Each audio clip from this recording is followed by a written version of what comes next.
Hallo, schön, dass du dabei bist. Ich bin Inga und ich liebe die abstrakte Acrylmalerei. Meine Leinwand ist heute 50 x 50 cm groß. Meine Hintergrundfarbe soll heute ein blaues Grün sein und deshalb mische ich 4 Farben zusammen. Die Farben gebe ich euch alle in der Videobeschreibung an. Dort könnt ihr einmal nachgucken und teilweise findet ihr auch dazu Links zu einem großen Internetkaufhaus. Am Anfang hatte ich mich noch nicht ganz entschieden, ob ich mit meinem Spachtel arbeiten möchte und dem Hintergrund schon ein paar Strukturen mitgeben möchte. Doch dann habe ich mich wieder für meinen Flachpinsel entschieden und zunächst eine gleichmäßige Hintergrundbemalung gestaltet. Das Ganze kann man dann einfach trocknen lassen, mehrere Stunden, bis man sieht, dass die Farbe nicht mehr feucht ist. Oder man macht es so wie ich und nimmt einen Föhn, sodass man dann auch schneller die erste Farbschicht auftragen kann. Nachdem ich in meinem letzten Video mit einem kleinen Werkzeug gearbeitet habe, hatte ich heute Lust, wieder mit meinem großen, selbstgebauten Rakelwerkzeug zu arbeiten. Und sehr schön finde ich immer die Kombination Gold auf einem grün-blauen Hintergrund. Und deshalb starte ich bei der ersten Rakelbahn auch mit der hellen Goldfarbe von Amsterdam Acrylics.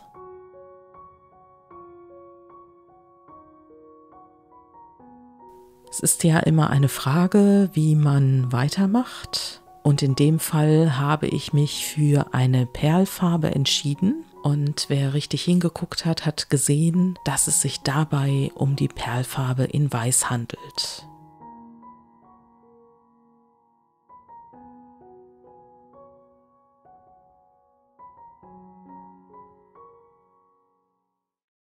In diesem Bild führe ich eine Idee fort, die ich schon bei meinem letzten Video hatte.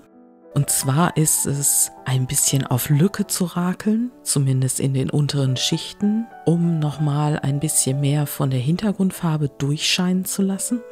Ihr werdet aber hinterher sehen, dass ich dieses Konzept nicht komplett durchgehalten habe und irgendwann auch meine Rakelbahn einfach durchgezogen habe. Aber ich habe in diesem Video auch wieder eine Runde experimentiert. Ich habe ein paar neue Farben entdeckt. Mich hatte jemand tatsächlich darauf aufmerksam gemacht. Und dann dauert es ja immer ein bisschen, bis dann ein Video auch mit diesen Farben kommt. Und in meinem letzten Video hatte ich schon einen Teil der Farben dabei. Das war die Metallic-Farbe in Violett. Und das, was ich hier jetzt gerade in Rot aufgetragen habe, ist die Metallic-Farbe in Rot. Ich war richtig gespannt darauf, wie die Farbe dann auf einer Leinwand wirkt, was passiert, wenn man sie rakelt. Und sie scheint auch wieder sehr transluzent an einigen Stellen zu sein. Dort, wo sie dicker aufgetragen ist sie natürlich etwas satter im Ton. Und insgesamt kann ich jetzt schon mal sagen, dass hinterher nicht genug von dieser Farbe aufgetrocknet ist, sodass ich tatsächlich von dem Metallic Violett begeisterter bin als von dem Rot. Aber ich glaube, wenn man das Rot in einen anderen Kontext packt, wird es da auch seine Stärken haben. Hier geht es in dieser Farbkombination leider etwas unter.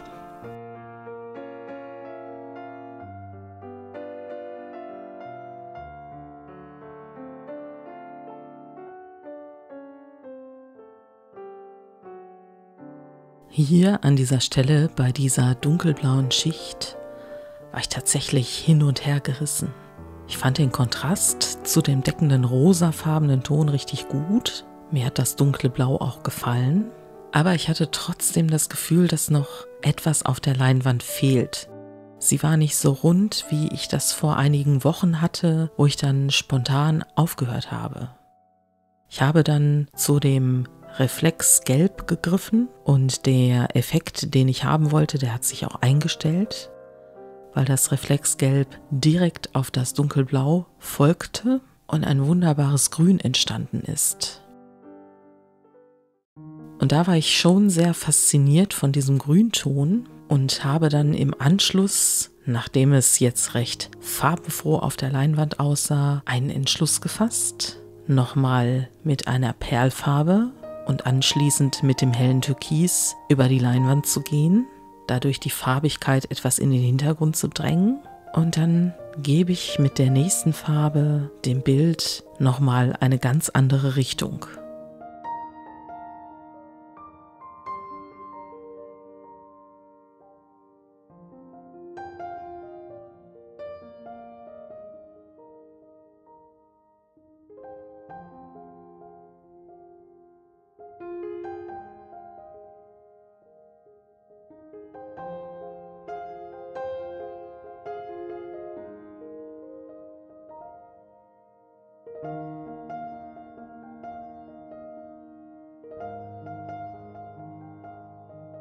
Ich schätze, dass einige das Bild vermissen werden, was entstanden war, bevor ich das helle Türkisgrün und das Reflexgelb aufgesetzt habe. Aber irgendwie habe ich das zu dem Zeitpunkt für mich anders gesehen.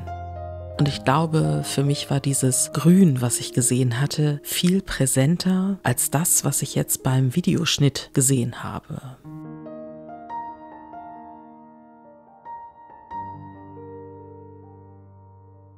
Und deshalb endet das Bild als versunkenes Meeresgrünblau.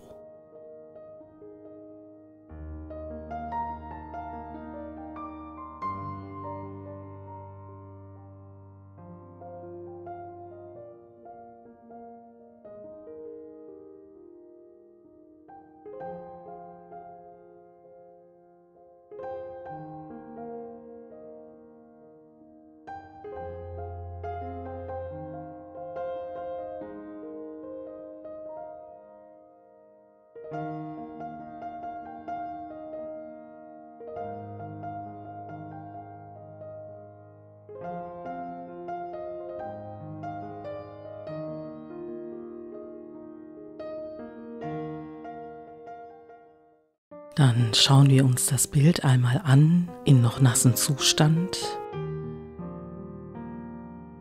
Und man kann wunderbar sehen, wie die einzelnen Farben ineinander übergehen, dass ich auf der einen Seite einen großen Anteil Grün habe und auf der anderen Seite einen größeren Anteil Blau und dass der sich im oberen Drittel des Bildes dann einmal genau umkehrt. Was ich sehr schön fand, war diese Zäsur, die durch dieses Bild geht. Und ich habe darauf geachtet, mit dem Rakelwerkzeug diese Linie in jedem Fall stehen zu lassen.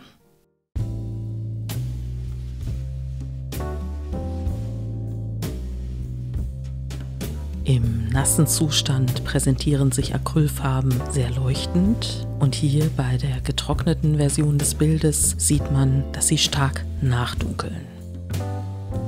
Mir gefällt das Bild aber richtig gut mit diesem dunklen Part auf der einen Seite und dem hellen Part auf der anderen Seite.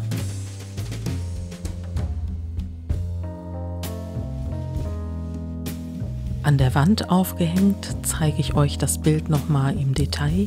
Für mich ist es so, dass das kleinere Drittel oben sein müsste und der größere Bereich unten hängt und oben die beiden Bereiche durch diese etwas hellere Linie abgesetzt werden.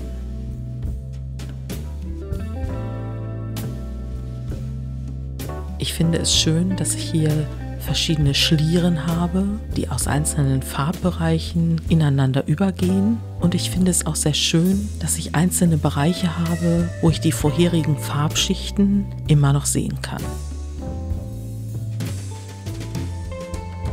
Mir gefällt das Bild richtig gut. Und wie gefällt euch das Bild? Ich danke dir recht herzlich fürs Zusehen. Ich danke dir recht herzlich fürs Zuhören. Ich freue mich über ein Like. Ich freue mich, wenn du meinen Kanal abonnierst. Und dann wünsche ich dir eine gute Zeit. Bis zum nächsten Mal.